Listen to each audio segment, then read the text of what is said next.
राधे राधे दोस्तों, जय श्री कृष्णा। मुझसे जुड़ने के लिए धन्यवाद। आप सभी लोगों को नमस्कार और प्रणाम। जब भी कोई व्रत या त्यौहार आता है तो उसके पीछे कोई ना कोई कथा ज़रूर होती है। जैसे कि मकर संक्रांति का त्यौहार आने वाला है, जो सबसे ज़्यादा पुण्यों को बढ़ाने वाला होता है। इस दिन आप जो भी व्रत करने का संकल्प लेते हैं, दान करने का संकल्प लेते हैं, वह आपको अक्षय फल देकर जाता है, धन में बरकत देता है और आपके लिए हर तरह से कृपा बनाता है। यकीन मानिए, जो संकल्प आप मकर संक्रांति के दिन लेते हैं, उसके पुण्य इतने बढ़ जाते हैं कि साल आते आते आपके हर कार्य बनने प्रारंभ हो जाते हैं। कौन से नियमों का पालन करना है, कौन सा दान करना है, कैसे नियम करने हैं और कौन सी कथा सुननी है, तो मैं सारा कुछ बताऊंगी।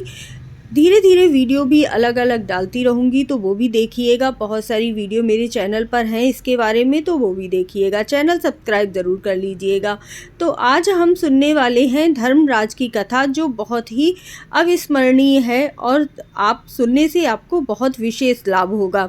क्योंकि जिन नियमों का आप पालन नहीं कर पाते हैं, उन नियमों का पालन करने लगेंगे तो यह साल आपके लिए बहुत ही सुखमय हो जाएगा। धार्मिक मान्यताओं की माने तो मकर संक्रांति के दिन गंगा मैया भागीरथ के पीछे पीछे चलकर कपिल मुनि के आश्रम तक आई थी।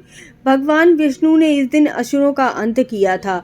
इसी तरह से धर्मराज की एक कथा जो गांव-गांव में प्रचलित है, वह भी हमें अवश्य ही सुननी चाहिए, क्योंकि वह हमें सीख देती है। एक समय जब पृथ्वी लोक पर ववृवाहन नामक एक राजा राज्य करता था, उसके राज्य में किसी भी चीज़ की कमी नहीं थी। इस राज्य में एक हरिदास नामक ब्राह्मण भी निवास करता था, जिसका विवाह गुणवती से हुआ था। बहुत ही धर्मवती और पतिव्रता महिला थी। गुणवती ने अपना पूरा जीवन सभी देवी देवताओं की उपासना में लगा दिया। वह हर व्रत करती, हर तरह से दान देती, धर्म कार्य करती, अतिथियों की सेवा करती, ईश्वर की उपासना करती, वृद्ध जनों की सेवा करती। जब उसकी मृत्यु हुई तो धर्मराज के दूत उसे अपने साथ धर्मराजपुर लेने के लिए आए। यमलोक में एक सुंदर सिंहासन पर यम धर्मराज विराजमान थे और उनके पास ही चित्रगुप्त भी बैठे थे। चित्रगुप्त जब धर्मराज को प्राणियों का लेखा जोखा सुना रहे थे, तभी यमदूत गुणवती को लेकर आए। गुणवती यमराज को देखकर भयभीत हुई और मुंह नीचे करके खड़ी हो गई। चित्रगुप्त ने गुणवती का ब्यौरा निकाला और उसके बारे में धर्मराज को बताया।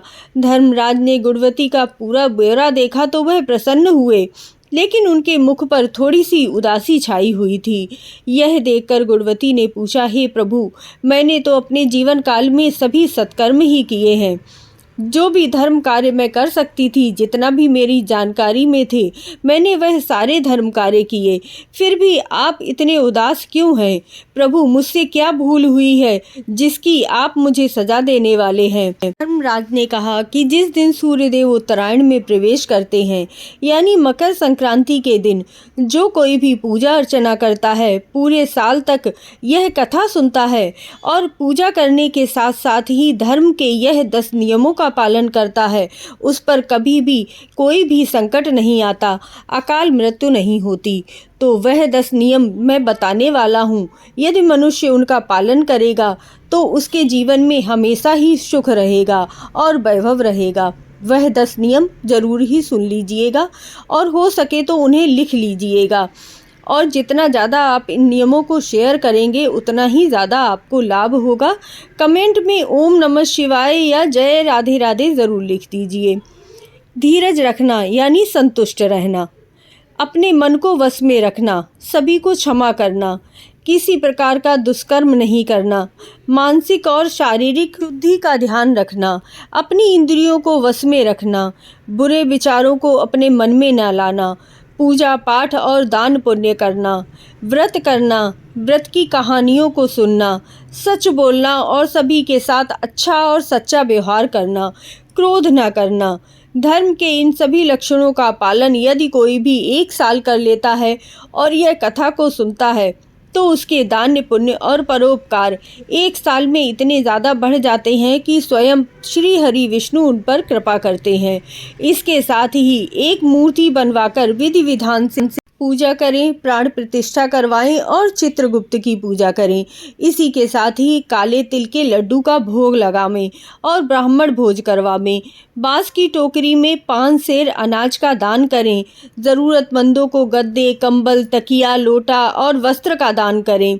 धर्मराज से व्रत की पूरी कथा सुनकर गुणवती ने पुनः धर्मराज से प्रार्थना की कि मुझे फिर से मृत्यु लोक में जाने दीजिए, जिससे मैं आपका व्रत कर सकूं और इस व्रत का ज़्यादा से ज़्यादा प्रचार कर सकूं। धरती पर वापस आकर गुणवती ने धर्मराज द्वारा बताए हुए नियमों से व्रत किया और व्रत का उद्यापन किया। इस व्रत के प्रभाव से धर्मराज की कृपा से उन्हें मोक्ष की प्राप्ति हुई।